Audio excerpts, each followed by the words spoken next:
முடிஞ்ச வரைக்கும் பக்கத்தில் அவருக்கு ஏதாவது சித்தர்கள் ஜீவ சமாதி இருந்ததுன்னா, முடிந்தால் சித்தர்கள் ஜீவ சமாதி இருந்ததுன்னா முடிந்தால் தினமும் இல்லைன்னா வாரத்துக்கு ஒரு வாட்டியாவது அந்த நம்ம ஐயா எப்பயுமே சொல்லுவார், இந்த பாடம் எப்படின்னா புலிவாலை பிடிச்ச கதை.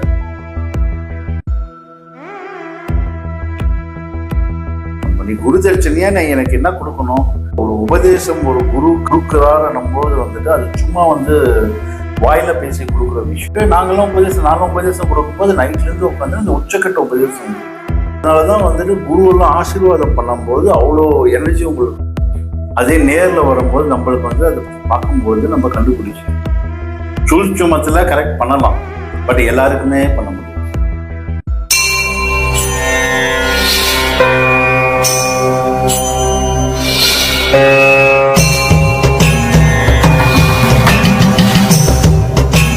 என் குருவுக்கு சமர்ப்பணம். அவர் இல்லாவிடில் தொலைந்திருப்பேன். ஆத்மனுக்கும் சொன்னேன். என்னுடைய பேர் கோகுலகிருஷ்ணன். நான் ஊர பக்கத்துல இருந்து வரேன். இப்போ ஒரு 4 மாசமா முதல் படம் வாங்கி பண்ணிட்டு இருக்கேன். இப்போ நம்ம சிவசுத்திர வீடியோஸ்லாம் போட்டிருக்கோம் இல்லைங்களா, அதை பார்த்துட்டு ஒரு நேரு கேட்டிருக்காங்க, முன்னாடி பாடம் பண்ணிட்டு இருந்தாங்களாம். அந்த கேள்வி கேட்டுருக்காங்க. முரளி என்பவர் கேட்டிருக்காங்க. நான் 3 வருடங்கள் முன் 2 உபதேசம் வாங்கி பயிற்சி செய்து கொண்டிருந்தேன். என் திமிர்த்தனத்தால் மது மாமிசம் உட்கொண்டேன். அதன் பிறகு குற்ற உணர்வினால் பயிற்சி செய்யவில்லை. என்னால் முதல் பாடம் செய்யாமல் இருக்கவும் முடியவில்லை. 3 முறை மாமிசம் நிறுத்தி முயற்சி செய்து தோல்வியில் முடிந்தது. இந்த தடையை தாண்ட என்ன தீர்வு? முதல் பாடத்துடன் இந்த பயணத்தை நிறுத்த என் மனம் ஒப்பவில்லை அப்படின்ற மாதிரி கேட்டிருக்காரு ஐயா. இவர் 2 உபதேசம் வாங்கி இருக்காரு. 2 உபதேசம். அதுக்கப்புறம் மறுபடியும் அவரால் அந்த மாமிசம் அந்த விஷயத்துக்குள்ள மறுபடியும் 3 தரம் ட்ரை பண்ணியிருக்காரு. இந்த பாடம் நான் மறுபடியும் எல்லாருக்கும் சொல்றது என்னன்னா, நீங்க ஒரு வாட்டி இதை ஆரம்பிச்சிட்டீங்கன்னா இதை நடுவில் நிறுத்தக்கூடாது. இந்த கேப்ன்றது விடவே கூடாதுன்னு நான் சொல்றேன். ஒரு வாட்டி நீங்க கேப் விட்டுட்டீங்கன்னா 2வது வாட்டி உங்களுக்கு முதல் வந்த அனுபவங்கள் வர்றது ரொம்ப ரொம்ப கம்மியாயிடும். 2வது வாட்டியும் விட்டுட்டு மறுபடியும் நீங்க ஆரம்பிச்சீங்கன்னா மறுபடியும் இன்னும் அந்த அனுபவங்கள் கம்மியாயிடும். ஸோ இப்போ முரளிசாமி அவர் பண்ண வேண்டியது முக்கியமா என்னன்னு பார்த்தீங்கன்னா, அவரு கண்டிப்பா உட்காந்துட்டு முதல் பாடம் ஒரு 40 நிமிஷம் நம்ம உபதேசம் பண்ணி தான் ஆகணும்.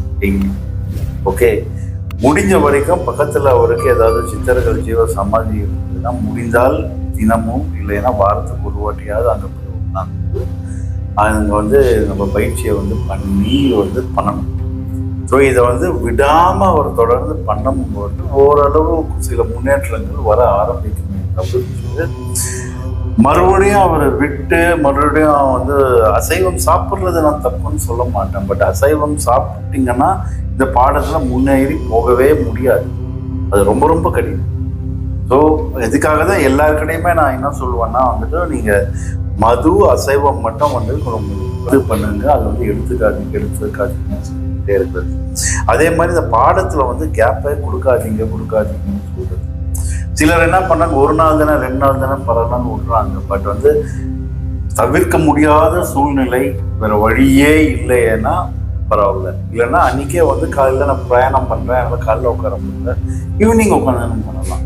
அதை தவிர்த்துட்டு நான் கம்ப்ளீட்டாக ஸ்டாப் பண்ணிட்டேன். அது இல்லாமல் நான் அதை இந்த நம்ம முறை அந்த வழிமுறைக்கே எதிர்ப்பாக போயிட்டு நான் அசைவம் சாப்பிட்றேன், எல்லாம் கண்ட்ரோல் பண்ண முடியலன்னு சொல்கிறாருன்னா அப்போ அவர் இன்னும் கொஞ்சம் தீவிரமாக இதை பயிற்சி பண்ணி என்னதான் ஆனாலும் நான் அசைவம் சாப்பிட மாட்டேன், இந்த பயிற்சியில் தொடர்ந்து நான் உள்ள போவேன். அந்த வைராகியம் இருக்கணும். நம்ம ஐயா எப்பயுமே சொல்லுவார், இந்த பாடம் எப்படின்னா புலிவாலை பிடிச்ச கதை. அது வேகத்துக்கு நீங்கள் ஓடணும், இல்லைன்னா அதை விட்டீங்கன்னா அது உங்களை காலி பண்ணிட்டு. ஸோ அந்த மாதிரி தான் நம்மளுக்கு இந்த பாடமே வைராகியம் அதிகமாக இருக்கு. எப்போ உங்களுக்கு அந்த வைராகியம் இல்லாமல் உங்கள் கண்ட்ரோல் இல்லாமல் நீங்கள் மீறி போயிட்டு எதை செய்ய வேண்டாம்னு சொல்கிறோமோ அதை செய்யறோமோ அப்போ உங்களால் இந்த பாடத்தில் முன்னேறவே முடியாது. இப்போ நம்ம இங்கே நிறைய பேருக்கு உபதேசம் கொடுக்குறோம், நம்ம குரு தட்சணையா என்ன கேட்கணும்? ஒழுக்கம் தான் கேட்கணும், வேற எதுவுமே கேட்கல. நம்ம நீ குரு தட்சணையா நான் எனக்கு என்ன கொடுக்கணும்? புலால் உண்ணக்கூடாது, கொடுத்த உபதேசத்தை தவறாமல் செய்யணும், ஓகேங்களா? அதே மாதிரி போதை வஸ்துக்கள் வந்து பயன்படுத்தக்கூடாது. அது கண்டிப்பான கட்டளைகள். அது என்னால் அந்த கட்டளைகளே என்னால் கடைபிடிக்க முடியலன்னு சொல்லும் போது அப்போ இந்த பாதைக்குள்ளே வரக்கூடாது. உங்களுக்கு இந்த பாதைக்குள்ள அதிகமான ஆர்வம் இருக்குன்னா அப்போ நீங்கள் வைராக்கியமாக இதெல்லாம் நான் வந்து கடைபிடிப்பேன், இந்த கட்டளைகளை கடைபிடிப்பேன், இந்த இது குரு தட்சணையாக கொடுத்த விஷயத்த நான் வந்து கண்டிப்பாக எடுத்து பண்ணுவேன்ட்டு சொல்லிட்டு அந்த வைராக்கியத்தில் நிற்கணும். இப்போ ஒரு உபதேசம் ஒரு குரு கொடுக்குறாருன்னும் போது வந்துட்டு அது சும்மா வந்து வாயில பேசி கொடுக்குற விஷயம் இல்லை. இதுதான் தொட்டு காட்டாத வித்தை சுட்டு போட்டாலும் வராதுன்னு சொல்றோம். எதுக்கு அதை வந்து அந்த மாதிரி சொல்றோம்னா, இந்த வித்தையை ஒரு குரு உங்களை தொட்டு கொடுக்கும்போது அவருடைய சக்தியை வந்து மொத்தமாக வந்து உங்க மேல வந்து இறக்குறாரு.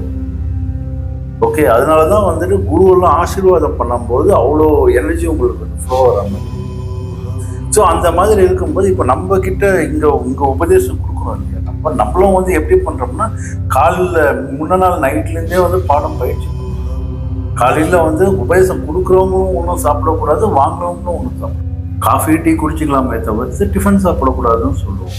ஸோ உபதேசம் வாங்கிட்டு அதுக்கப்புறம் அதை பயிற்சி பண்ணிவிட்டு அதுக்கப்புறம் தான் போயிட்டு நீங்கள் சாப்பிடுங்கன்னு சொல்லுவோம். வாங்குறவங்க கொடுக்குறவங்க பார்த்தீங்கன்னா எல்லாருக்கும் உபதேசம் கொடுத்து முடிச்சுட்டு அதுக்கப்புறம் தான் சாப்பாட்டுக்கே வருவாங்க மத்தியாசம்.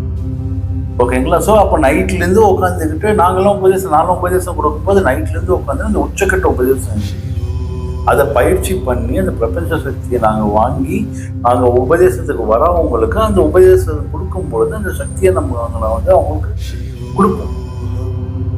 அதே மாதிரி அங்கே காலையில் உபதேசம் கொடுக்கறதுக்கு முன்னாடி நாங்களும் உட்காந்து பயிற்சி பண்ணி அந்த சக்தியை இன்னும் ஏற்றிட்டு அதுக்கப்புறம் தான் உள்ளே கூப்பிட்டு உபதேசம். ஸோ அந்த மாதிரி கொடுக்கும் ஒரு புனிதமான ஒரு பொருளை என்னுடைய வைராகியம் இன்றி இல்லை என்னால் கட்டுப்படுத்த முடியாத காரணத்தினால் நான் வந்து தவறி போகிறேன், மறுபடியும் ட்ரை பண்ணுறேன், மறுபடியும் தவறி போகிறேன்னு சொல்லும் போது அப்போ உங்களுக்கு அந்த வைராகியம்ன்றது பெருசாக தெரியல, இந்த பாடத்துடைய அருமை தெரியலன்னு தான் நான் எடுத்துக்கணும்.